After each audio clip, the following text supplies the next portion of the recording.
In today's video, I'll be talking about some really important changes to dropshipping in 2022, things you must know such as how to find a winning product, how to create sustainable income every single month of your dropshipping store, and how to create a branded Shopify store this year. I'll also teach you the one and only way for a beginner or experienced dropshipper who's never made money before to break through. So if you're struggling, you're trying to hit your first winning product, you're trying to make money off e-commerce, I'm going to teach you the one and only strategy for someone in your situation to break through. I will also go over the absolute hardest part about the business, which results in people losing money or going out of business. So don't click off this video because I know it's going to change your game. Please give this video a like or maybe even consider subscribing. It really helps me out. Now, before we go over the actual strategies of this video, I want to cover a couple of misconceptions about the business. First of all, dropshipping should be used to find a winning product and to find a winning product only. But dropshipping is also your chance to get into branded stores, branded dropshipping, and learn more about the whole customer experience part of the business. In order to make real money though, you'll have to exit dropshipping. But don't worry, in this video, I'm going to go over how you'll actually be making a ton of money in 2022. So we often talk about e-commerce while actually calling it dropshipping. There's a bunch of YouTubers out there, including myself, who type dropshipping in their title, but a bunch of the videos are actually about e-commerce because the one thing that we all do at the end is we're doing e-commerce. We're sourcing a product from an agent in China, we get faster shipping time, we maybe even order inventory and create a big legitimate business. But when you're starting out, you should obviously do dropshipping. But really, the thing we're trying to achieve is to make thousands or hundreds of thousands of dollars every single month from a sustainable online store, and that can honestly only be done through e-commerce. But that doesn't necessarily mean that you'll have to order inventory straight away. But as I said in my previous video, use dropshipping to start your business, to get your first customers, and to get the ball rolling, because that's literally what dropshipping is made for. It's perfect for this business model. And you could also consider refunding a couple of your customers in the testing phase, or just use dropshipping for testing a product and then eventually start sourcing the product and get faster shipping whenever the product starts popping off. It's just such a good business to learn more about winning products, to learn how Facebook ads work, to learn copywriting, and learn how to create high converting product pages. In short, dropshipping is going to prepare you to start an actual business. Now, if you stay with me, I'll soon reveal how I increased my profit margin by 20% just by making one small tweak to my general store. But before that, let's go over some actual advertising strategies. So now I'll actually be looking at my computer. The best way for you to make money in 2022 dropshipping is to jump on a trend that's already working. So if we check out one of my Facebook ad managers right here, we can see that the ROAS on a couple of these ad sets, the return on ad spend, how much we're spending versus how much we're making back, is actually relatively high. The average is only 3.4, but I don't think that's what we should focus on in this video. We should just look at the ROAS and judge it based on the untapped product strategy. So now the reason to why my ROAS is high is because I'm finding untapped products and I'm jumping on a trend really early. Because when a product is starting to trend aggressively every single day and more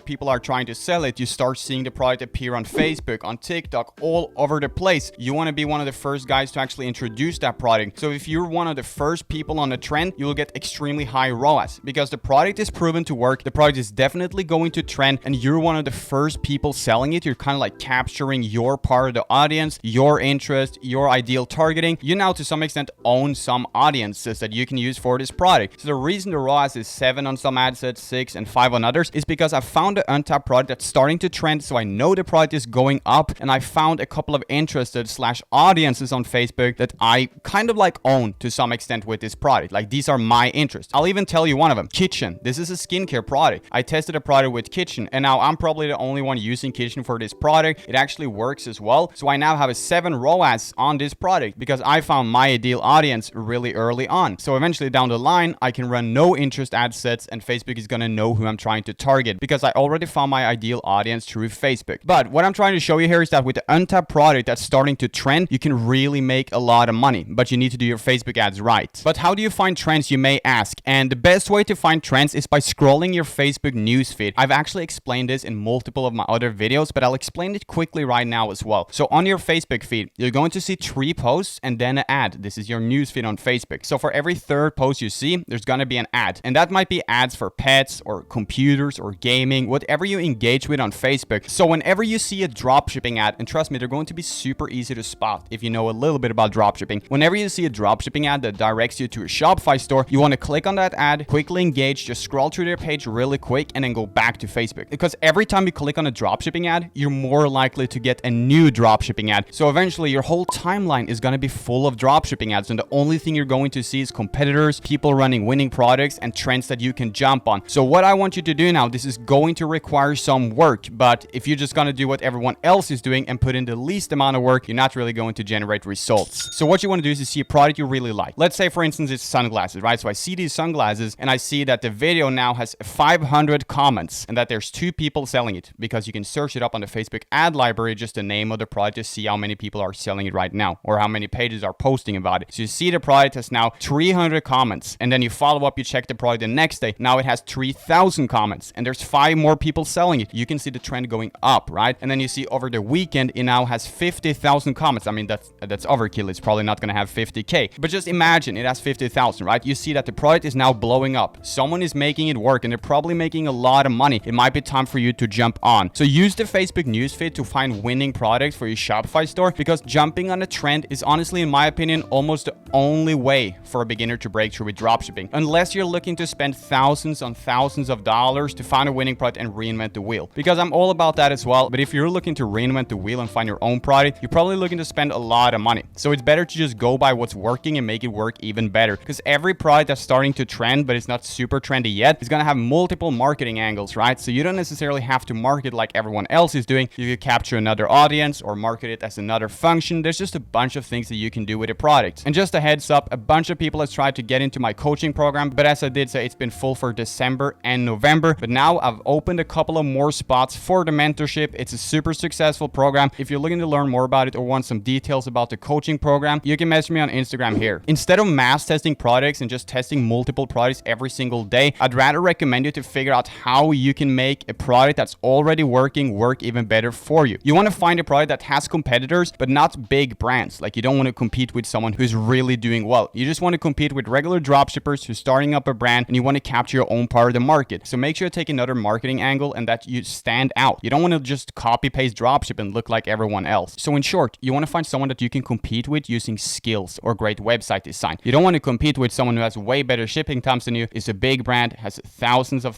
followers. Like, that's not the people you want to compete with. You just want to compete with general people that's making some money, get a piece of the pie, and just make it way better than they're already doing. And if you watch my channel, I know you can do it. And as I touched on earlier, once you get 500 to 1,000 sales on Facebook, you can run no interest ad sets. And as you know, when you're running a Facebook ad, you have to select targeting. But if you run a no interest ad set, Facebook is going to target whoever they want to target. So if you have 500 or let's say 1,000 sales on your pixel or on your ad account, it's getting really obvious who your customers are. Because you had 1,000 sales, it's going to be a couple of things that they have in common. So for every sale you make, Facebook is going to get more and more clear on who you're trying to reach. So if you have 1,000 sales, it's pretty obvious who Facebook should target. So at that point, it might be better to just leave it up to Facebook. So I always say, when you're testing a product and you're starting to scale, your goal is to get to 500 to 1,000 sales in order to run these ad sets, because that's when you really are optimizing. If the algorithm has a lot of data, it can really just optimize everything for you, make it super passive, and find better customers than you can do yourself. When your Facebook pixel knows exactly who to target, you're winning big. The next thing that is super important in 2022 is to have your retargeting, email campaign, and SMS campaigns on top, because you're leaving so much money on the table every single day by not doing your email marketing properly, by not running retargeting campaigns, or by not running SMS campaigns. Say that there's been 100,000 people on your website and 1,000 of them have put something in their cart. Wouldn't it be nice if you make 100 out of those 1,000 come back and buy it? Like, you're literally just converted 100 people that left your website. They went out, but they got a better offer, and now they're back on your website. So if you can somehow use email marketing campaigns to give someone a better deal than they already had on your website, you'll make them come back and purchase the product. And that's more data for you, right? Data is everything. So with a great email marketing campaign or with a great retargeting campaign, you could literally make tens of thousands of dollars every single day on a scale if you get the people that's been on your website without purchasing to come back. Because the thing is, when you're targeting on Facebook, you're just targeting a cold audience. They don't know anything about you. They have no reason to trust you. So they might go into your store and click checkout, but they need that last push to actually buy it. So say that you send out an email campaign saying that they can claim their 25% off on their first purchase. That might be it. That might be the only thing they need to come back to your store and actually purchase the product they were looking to purchase. Another thing you can do to increase your profit margin this year is to offer express shipping. So that could be a shipping that's just 5 days better or 10 days better, and that costs you less. You're going to drop ship the shipping price as well. So say that you buy express shipping for $2, you can sell the express shipping for $5, you now profit $3 every time that someone buys express shipping. And everyone is probably going to buy express shipping. So for every order, you now increase your average order value by $2 to $3, depending on how much you're going to charge for your shipping. And always make sure though that you have free shipping too, because free shipping is huge. Now check out a screenshot of a six-figure store that I had earlier this year. Actually, it's not this year because it's 2022. I totally forgot. It's 2022 now. This is a store that I had in 2021, a couple of months back. It really had 20% of my sales, 20% of my money coming from upsells. Isn't that crazy? So if I made $100,000 on that store, $20,000 just came from having an upsell. I don't know if you know, but that's a huge amount of profits because the upsell has a high profit margin. They're just adding something to your product that makes the average order value go up a ton. So if I sell them this hat for $30, then I offer an upsell of $15 for these sunglasses. I now make $15 more every sale. If we were to think that everyone is buying the upsell, which they don't. But a good upsell with a good product increases your profit margin maybe up to 30%. So because of that upsell, I was making over $10,000 profit every single month without doing anything. And that's not even calculating the actual revenue of the business. It made way more than that. But just off of having upsells, I was making over 10K a month without doing anything. So upsells is definitely huge in 2022, but you want to make sure you have upsells that actually fit. The hardest part though, which I promise to talk about, the hardest part though about running a dropshipping business in 2022 is dealing with chargebacks, the customer experience, and just not going out of business. Because if you have a high dispute or chargeback rate on Stripe, let's just say your Stripe has now 2% chargebacks, you could get banned anytime and they can take you down. And it's not really easy to just find a new payment provider. So you want to make sure that you refund everyone who's asking for a refund, get your shipping time on top before you start scaling so that you don't get a bunch of chargebacks just because the shipping time is late, and also make sure that the product actually has good quality. Because if you start getting chargebacks, you'll be out of business anytime. It's going to happen really, really fast. So your worst enemy when starting a dropshipping business is chargebacks. And I know that some people watching this are not going to take it serious before it actually happens, but try to learn from my mistake. I got a Stripe account banned and I lost my whole business overnight. It really did happen. Now that's over a year ago, but it was really bad. You have to take this serious, okay? If not, you'll be out of business. So that's going to be it for this video. These are a couple of things that you have to know in 2022 if you're looking to start dropshipping successfully. I hope that you found this video valuable, that you do click a like on it and subscribe, and maybe even consider following my Instagram.